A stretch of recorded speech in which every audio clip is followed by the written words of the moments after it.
नमस्कार दोस्तों, स्वागत है आपका हिंदी नॉलेज शो में। तो दोस्तों, आज रूस की तरफ से भारत के लिए एक बहुत ही गुड न्यूज़ निकलकर सामने आई है। दरअसल रूस भारत की एक बहुत बड़ी मांग पूरी करने के लिए तैयार हो गया है। और जो ये मांग है, ये एक मिसाइल की मांग है। और इसकी मांग भारत पिछले 2 सालों से रूस के सामने कर रहा है। इसको लेकर 2019 के अंत में एक प्रॉपर सौदा भी हो चुका है भारत और रूस के बीच में, जिसके तहत भारत इस मिसाइल की 1000 यूनिट खरीदेगा। लेकिन 2019 से 20 आया, 20 चला गया, अब 21 आया है और 21 के भी 4 महीने जा चुके हैं, 5वां शुरुआत हो चुका है। अभी तक भी इस सौदे को पूरा नहीं किया जा सका है। लेकिन अब रूस ने भारत को ये कह दिया है कि आपके जितने भी डिफेंस सौदे हैं, जितने भी डिफेंस डील हैं, जो जो हथियार आप भारत से खरीद चुके हैं, उनकी समय पर डिलीवरी हम करने वाले हैं।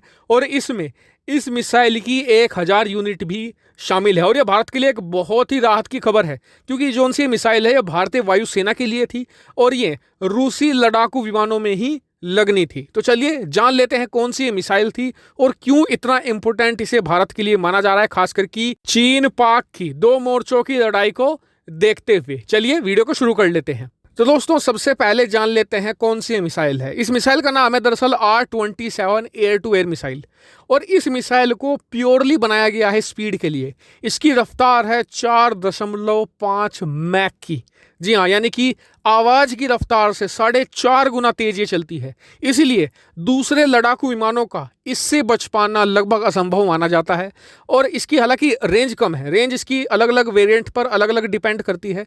40 से स्टार्ट होती है और 170 किलोमीटर तक जाती है। लेकिन जहां पर क्लोज डॉग फाइट होती है 2 लड़ाकू विमानों के बीच में, वहां पर इससे बेहतर मिसाइल हो ही नहीं सकती। और इसी चीज को देखते हुए साल 2019 के अंत में भारत ने इसकी 1000 मिसाइलों का ऑर्डर दिया था और इनकी कीमत थी करीबन 1500 करोड़, यानी कि 1.5 करोड़ की एक मिसाइल।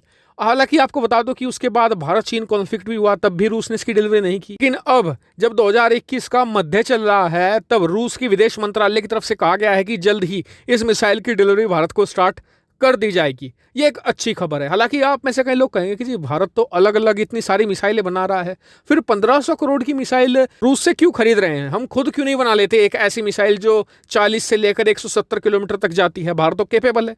तो जी हाँ, बिल्कुल कैपेबल है। लेकिन दिक्कत यह है कि कुछ मिसाइलें ऐसी होती हैं कि वो स्पेसिफिक लड़ाकू विमानों के लिए बनी होती है। जैसे कि R-27 सुखोई जो 30 लड़ाकू विमान है और MiG-29 है, उसमें लगने के बाद एक जबरदस्त कॉम्बिनेशन बनता है, जिस तरीके से मिटियोर मिसाइल का बनता है राफेल के साथ में। तो इसी तरीके से अगर हमें सुखोई से पूरा काम लेना है तो R-27 का कॉम्बिनेशन बनाना ही पड़ेगा। जिस तरीके से मान लीजिए भविष्य में भारत तेजस बना रहा है, तो उसमें जब भारतीय मिसाइल लगेंगी तो उसमें कॉम्बिनेशन ही अलग निकल कर आता है, परफॉर्मेंस ही चेंज हो जाती है।